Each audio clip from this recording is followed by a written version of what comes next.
Genesis chapter 19. Sodom and Gomorrah destroyed. The two angels arrived at Sodom in the evening. Lot was sitting at the gateway of the city. And when he saw them, he got up to meet them, and he bowed down with his face to the ground. "My lords," he said, "please turn aside to your servant's house. You can wash your feet and spend the night, and then go on your way early in the morning." "No," they answered, "we will spend the night in the square." But he insisted so strongly that they did go with him and enter his house. And he prepared a meal for them, baking bread without yeast, and they ate before they had all gone to bed.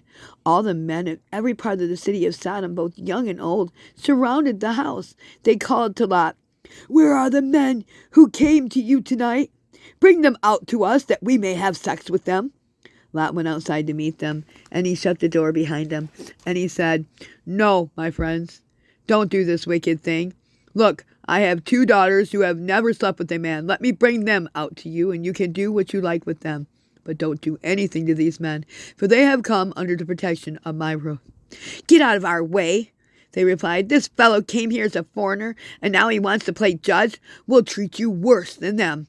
They kept bringing pressure on Lot and moved forward to break the door down. But the men inside reached out, and they pulled Lot back in the house, and they shut the door. And then they struck the men who were outside the house, young and old, with blindness, so that they could not find the door. The 2 men said to Lot, "Do you have anyone else here? Sons-in-laws, sons, daughters, anyone else in the city who belongs to you? Get them out of here, because we are going to destroy this place. The outcry to the Lord is against its people is so great, he has sent us to destroy it." So Lot went out. He spoke to his sons-in-laws, who were pledged to marry his daughters, and he said, "Hurry, get out of this place, because the Lord is about to destroy the city." But his sons-in-laws thought he was joking. With the coming of dawn, the angels urged Lot, saying, "Hurry, take your wife and your 2 daughters who are here, or you'll be swept away with the city is punished." When he hesitated, the men grasped his hand in his hands of his wife and his 2 daughters and led them safely out of the city, for the Lord was merciful to them. As soon as he had brought them out, he said, "Don't look back. Flee for your lives. Don't stop anywhere in the plain. Flee to the mountains, or you will be swept away." But Lot said to them, "No, my lords, please. Your servant has found favor in your eyes, and you have shown great kindness to me in sparing my life. But I can't flee to the mountains.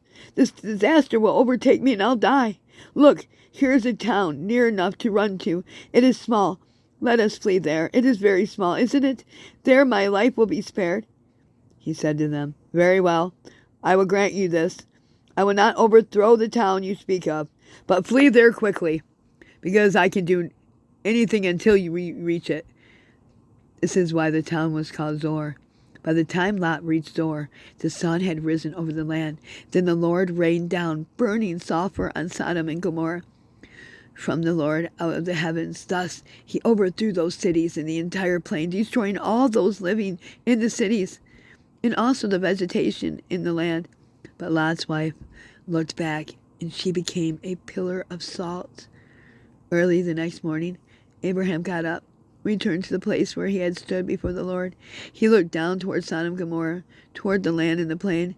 He saw dense smoke rising from the land, like smoke from a furnace. So when God destroyed the cities of the plain, he remembered Abraham and brought Lot out of the catastrophe that overthrew the cities where Lot had lived. God bless you, and tomorrow I will start off where I left off. Thank you.